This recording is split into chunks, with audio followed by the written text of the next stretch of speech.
may oyi uchun $160 skidkaga tushgan Versal dachasiga kelganmiz. Qadrdonlar, bu dachamizni Xumsonda joylashgan. Kirishdan boshlaydigan bo'lsa, inshaalloh ikkita mashina qo'yishga bemalol sharoitlari bor. Bu dachamiz 8 sotuvga joylashgan. Oilaviy kelib bemalol mazza qilib dam olsanglar bo'ladi.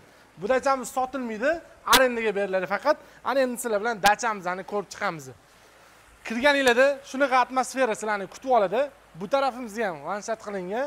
Qaranglar, o'zingizlar ko'rib bitta baho berasizlar. Manba havoni qarasanglarchi, shamollar bemalol aylanib turibdi. Kirganimizda dachamizning o'rta qismiga ham dekorativniy daraxtlardan qilingan. Qadrdonlar, kiramiz. Kirganimizda chap tarafimizga bo'lsa 13 ga 6 ekan basseynimizning razmeri. Qaranglar, vapshe bir oila bilan chiqqanda bir mazza qilib dam oladigan joy desa ham bo'ladi. Oilalarni keyin uverim bo'lib olib chiqaversanglar bo'ladi. Bu dachamiz oilaviy, faqat oila ulfatlar ichkilik qo'yadigan joylardan bittasi. Ana endi sizlar bilan dachamizning bu tarafiga keladigan bo'lsak, qadrdonlar 10 kishi, 12 kishi oilaviy bemalol sig'ib o'tiradigan tapchan qilingan. Yonida stol-stullari ham bor. Bu joyimizga keladigan bo'lsak, qora, mangal, o'choqlarigacha qilib qo'yishibdi. Qadrdonlar, ana endi sizlar bilan dachamizning ichkari qismlarini bitta ko'rib chiqamiz. Mana dachamizdagi qaranglar, gullarni ekib qo'yishganini, shu общий zeleный zonaga necha pul ketgan deb o'ylaysizlar? Kommentariyada bitta o'z fikringizni bildirib ketinglar. Binomizning glavniy qismiga ham kirib oldik. Dachamizning hol qismiga ham dazi gullarni to'ldirib qo'yishibdi. Gap bo'lishi mumkin emas. Kirganimizda o'rtada stol-stul qo'yilgan. Общий 8 kishi o'tirishga joylari bor. Bu tarafimizga kelsak, yumshoq mebel, qishki oshxonamiz bo'lsa, bu tarafda joylashgan ekan. Bu joyimizda xolodilniklarga chiqib qo'yishdi. Gap bo'lishi mumkin emas. Ana endi binomizning birinchi yotoqxonasidan boshlaymiz. Bu joyimizga kelsak, 65 talik televizorlar ham qo'yilgan ekan.